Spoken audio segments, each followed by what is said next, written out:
दिव्य स्मृति में आपका स्वागत है, जहां हर कहानी में छुपा है एक दिव्य संदेश। ये कथा है भक्ति की, ये कथा है अहंकार के अंत की, और ये कथा है भगवान के उस अद्भुत रूप की जिसे संसार नरसिंह के नाम से जानता है। बहुत समय पहले एक असुर था, हिरण्यकशिपु। वो अत्यंत पराक्रमी था, पर उससे भी अधिक अहंकारी। उसने कठोर तपस्या कर ब्रह्मा को प्रसन्न किया। वरदान मांगते समय उसने चतुराई से कहा, मेरा वध न मनुष्य करे, न पशु, न दिन में हो न रात में, न घर के भीतर न बाहर, न धरती पर न आकाश में, और न किसी अस्त्र शस्त्र से। ब्रह्मा ने वरदान दे दिया। अब हिरण्यकशिपु स्वयं को अजेय समझने लगा।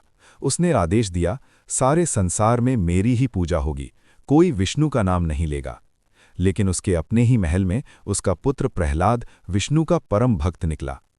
बालक प्रहलाद दिन रात नारायण नारायण का जप करता। गुरु समझाते, पिता डांटते, सैनिक धमकाते, पर उसकी भक्ति अटल रही।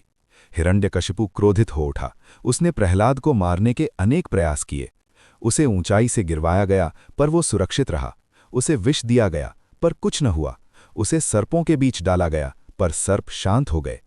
यहां तक कि अग्नि में भी बैठाया गया, पर अग्नि ने उसे नहीं जलाया। हर बार प्रहलाद कहता, पिता, भगवान हर जगह हैं। एक दिन क्रोध से कांपते हुए हिरण्यकशिपु ने पूछा, क्या तेरा विष्णु इस खंभे में भी है? प्रहलाद ने शांत स्वर में कहा, हाँ, वे यहां भी हैं। ये सुनकर असुर ने गदा उठाई और महल के स्तंभ पर प्रहार किया।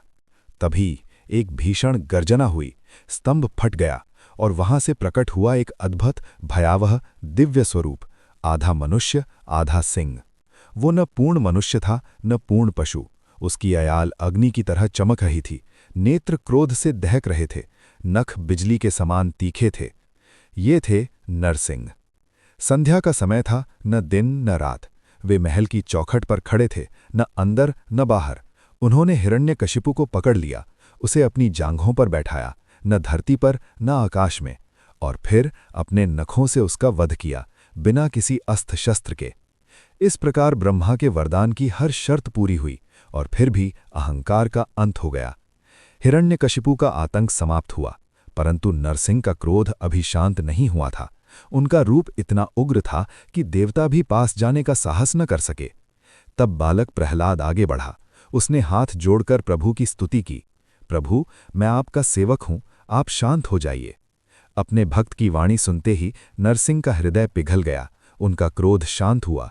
उन्होंने प्रहलाद को आशीर्वाद दिया और उसे धर्मपूर्वक राज्य चलाने का आदेश दिया। इस प्रकार भगवान ने सिद्ध किया कि वे अपने भक्तों की रक्षा के लिए किसी भी रूप में आ सकते हैं। ये कथा हमें 3 महान संदेश देती है। पहला, सच्ची भक्ति में अपार शक्ति होती है। दूसरा, अहंकार चाहे कितना ही बड़ा क्यों ना हो, उसका अंत निश्चित है। और तीसरा, भगवान हर स्थान पर उपस्थित हैं। नरसिंह अवतार केवल एक पौराणिक घटना नहीं, बल्कि धर्म की रक्षा का प्रतीक है।